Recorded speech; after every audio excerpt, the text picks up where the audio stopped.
भारत अब rare earth magnet निर्माण के क्षेत्र में बड़ा कदम उठाने जा रहा है। केंद्र सरकार इस क्षेत्र के लिए अपने इंसेंटिव प्रोग्राम को लगभग 3 गुना बढ़ाकर 7,000 करोड़ रुपए से ज्यादा करने की योजना बना रही है। इसका उद्देश्य है इलेक्ट्रिक वाहनों, रिन्यूएबल एनर्जी और डिफेंस के क्षेत्र में जरूरी इन रेयर अर्थ मैग्नेट्स की घरेलू प्रोडक्शन कैपेसिटी को बढ़ाना।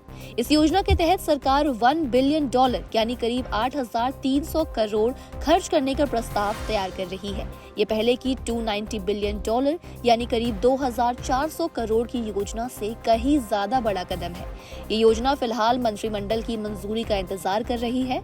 हालांकि अधिकारियों ने बताया कि फाइनल एलोकेशन में बदलाव हो सकता है। भारत ये कदम उस समय उठा रहा है जब दुनिया के कई देश चीन पर निर्भरता घटाने की दिशा में तेजी से काम कर रहे हैं। फिलहाल दुनिया के करीब 90% रेयर अर्थ मैग्नेट चीन में प्रोसेस किए जाते हैं। हाल ही में चीन ने अमेरिका से व्यापार विवाद के चलते निर्यात नियंत्रण कड़े कर दिए थे, जिससे ग्लोबल सप्लाई पर असर पड़ा था। अप्रैल 2025 में चीन ने अमेरिका के साथ व्यापारिक तनाव के बीच एक्सपोर्ट कंट्रोल कड़े कर दिए थे, जिससे ग्लोबल लेवल पर ऑटोमोबाइल कंपनियों की सप्लाई चेन प्रभावित हुई थी। प्रधानमंत्री नरेंद्र मोदी पहले ही कह चुके हैं कि क्रिटिकल मिनरल्स को हथियार नहीं बनाया जाना चाहिए। दुनिया को स्थिर और विविध सप्लाई चेन पर काम करना होगा।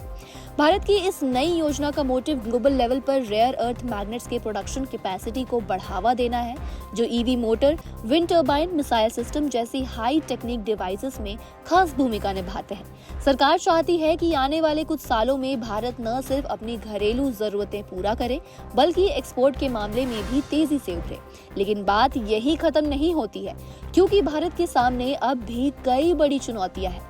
पहला ये कि अभी तक इस क्षेत्र में प्राइवेट इन्वेस्टमेंट सीमित है, यानी कि फंडिंग की कमी है। दूसरी बड़ी चुनौती है कि रेयर अर्थ प्रोसेसिंग की टेक्नोलॉजी ज्यादातर चीन के पास केंद्रित है। रेयर अर्थ एलिमेंट्स के माइनिंग के वक्त रेडियो एक्टिव सब्सटेंसेस की मौजूदगी से प्रदूषण और पर्यावरण में खतरे बढ़ सकते हैं, और तो और इन परियोजनाओं को विकसित करने में काफी लंबा वक्त भी लग सकता है।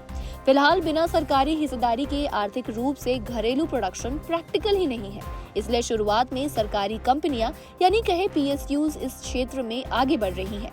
ये कंपनियां विदेशी माइनिंग पार्टनरशिप और दूसरे बड़े संस्थानों की सप्लाई को अश्योर करने के लिए भी बातचीत लगातार कर रही है। लेकिन आखिर ये रेयर अर्थ मैग्नेट्स इतना जरूरी क्यों है? दरअसल रेयर अर्थ मैग्नेट्स का इस्तेमाल उन सभी टेक्निक्स में होता है जो फ्यूचर की एनर्जी और ट्रांसपोर्टेशन की जरूरतों से जुड़ी है। इलेक्ट्रिक वाहन motor, wind turbine generator, defence equipment जैसे missile, radar, satellite system, mobile phone और लैपटॉप, सभी के लिए रेयर अर्थ मैग्नेट्स बहुत जरूरी है।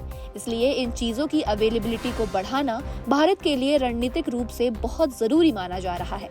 तो खबर पर आपकी क्या राय है, हमें कमेंट बॉक्स में लिखकर बताएं और बिजनेस फाइनेंस की तमाम खबरों से अपडेटेड रहने के लिए देखते रहिए जागरण बिजनेस।